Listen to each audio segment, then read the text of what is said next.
Avez-vous entendu parler de War of Whispers? Paraît que c'est pas mal bon.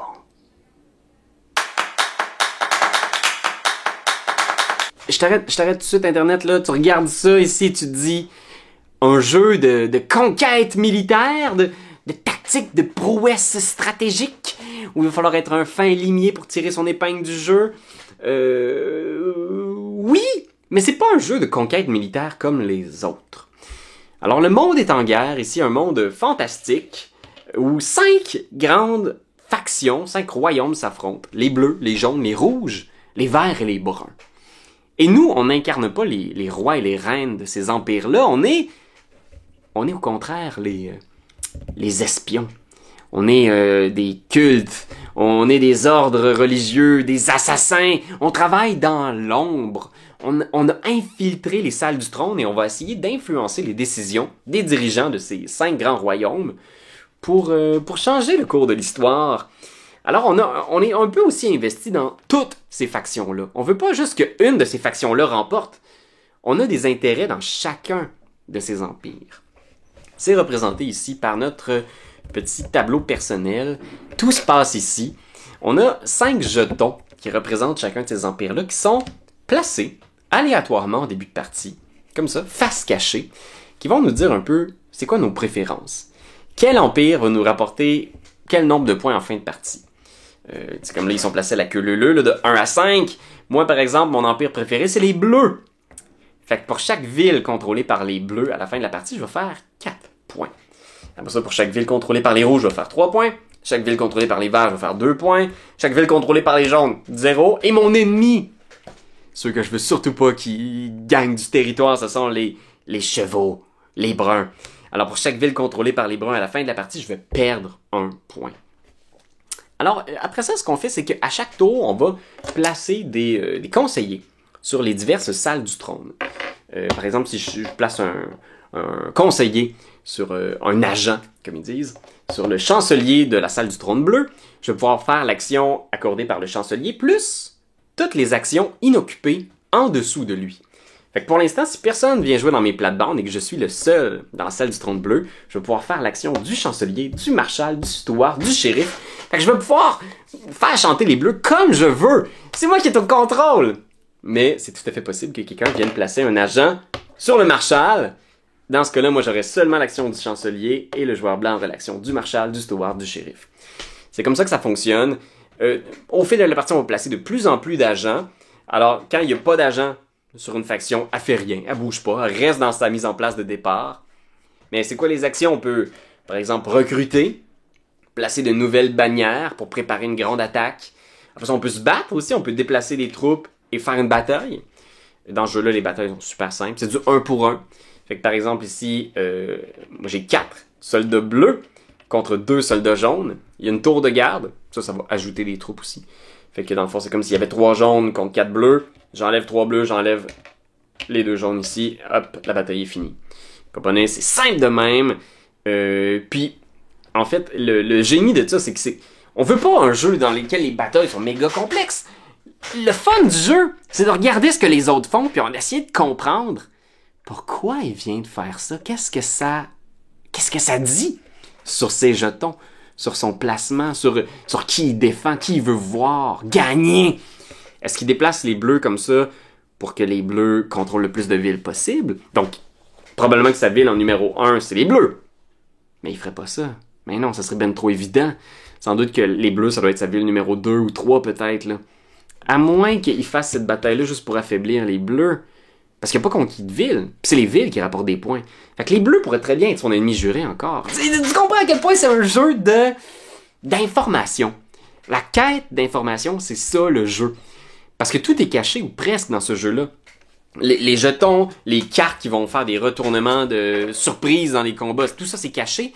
Fait que t'essayes de soutirer le plus d'informations possible en regardant les autres, en regardant leurs actions. Puis c'est ça qui est intéressant, t'es impliqué dans le tour des autres. T'es sur le bout de ta chaise quand quelqu'un fait de quoi parce que t'essayes de comprendre. T'es jamais endormi sur ton sel, t'es toujours impliqué dans la game, dans le drame, dans ce qui se déroule. Puis ça, pour moi, c'est la force de ce genre de jeu-là. Ceci dit, c'est pas un jeu parfait. Moi, je dois dire, Pendant la pandémie, on a pu jouer en virtuel, mais le fait de pouvoir jouer en personne quelques parties, ça m'a donné beaucoup d'informations supplémentaires sur quel genre de jeu c'est ça. Et c'est pas un jeu de génie tactique. Il y a beaucoup de chaos ici qui se passe. Premièrement, tu choisis pas tes factions, fait que tu te retrouves un peu pris au dépourvu des fois, t'es coincé avec une faction. Ceci dit, il y a une autre affaire géniale, tu peux échanger 2 factions en cours de route.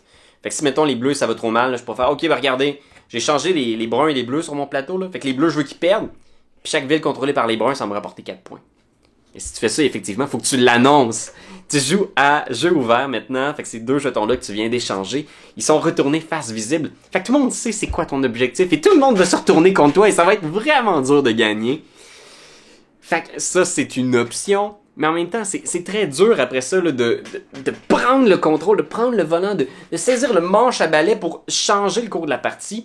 Parce que tu peux très bien faire une action et le joueur derrière toi peut très bien la défaire. Et il y a les cartes d'action aussi.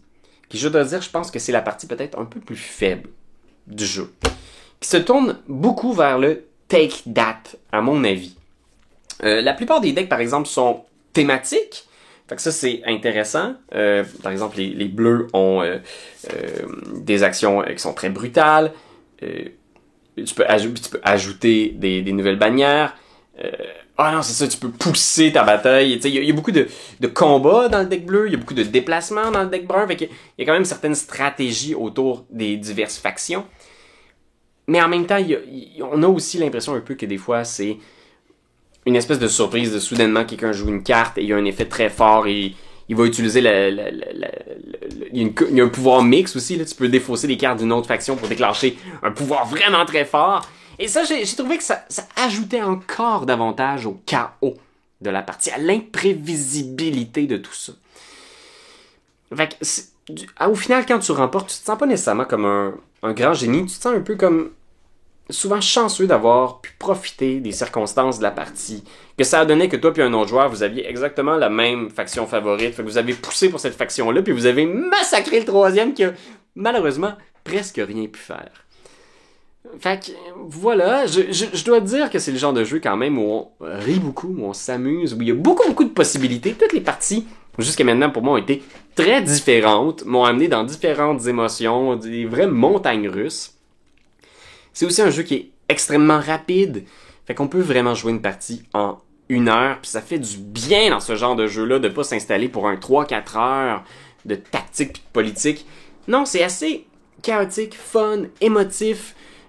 Pour moi, c'est beaucoup plus proche de Cosmic Encounter et ce genre de jeu-là où on va rire de nos défaites, de nos mauvais coups. On va rire aussi de voir quelqu'un faire « Ah, ben regarde, les bleus ici, ils vont aller faire une petite marche à la banquise. Ah, ben oui, ça retourne loin. » C'est juste drôle de voir quelqu'un s'embourber dans un mensonge pathétique ou de juste le voir presque révéler malgré lui toutes ses allégeances en faisant « Ben oui, c'est évident, c'est ça mon affaire. » C'est drôle.